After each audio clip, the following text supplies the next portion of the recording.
want to see you pronounce where Pedro Martinez is from in the Dominican Republic. Mano Goyamo. That's very easy. There you go.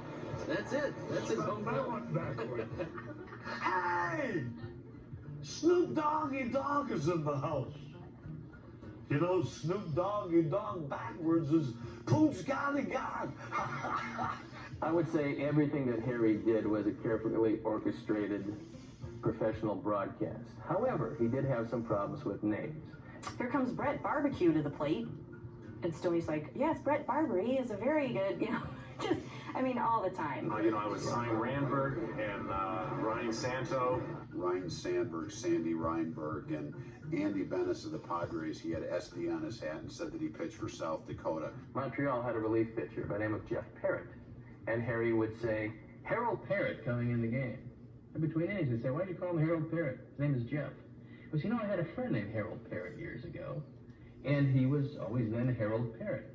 He would do things like get Doug Mankiewicz right and then mess up Bob Jump. One year, we had Scott Sanderson, Jim Sundberg, and myself. Harry would change them, and they were playing everywhere all at once. He couldn't get us straight for the whole season. George Bell was playing the outfield. He would say, pops it up to left. George Bush is under it. Okay?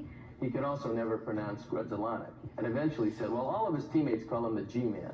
As far as I know, none of his teammates called him the G-Man. Nobody really told Harry what to do. He kind of did what he wanted to do. Harry did a lot of things that were somewhat confusing. For instance, you might remember Delano DeShields. Well, Harry was broadcasting, and he just missed it by a little bit. I said, there's Delano DeShields. And he called him Delano DeSanders. And I said, no, that's Colonel DeSanders, but this is Delano DeShields. He's a second baseman. The most famous Harryism of all time. There was a fly ball into shallow center field. Jorge Ortiz, second base, loses the ball. In the sun, it drops. And Harry turned to Steve Stone and said, Hey, how does a guy from the Dominican lose a ball in the sun? now, if I had said that, if anybody else had said that, they'd fire me before the inning was over. And it's like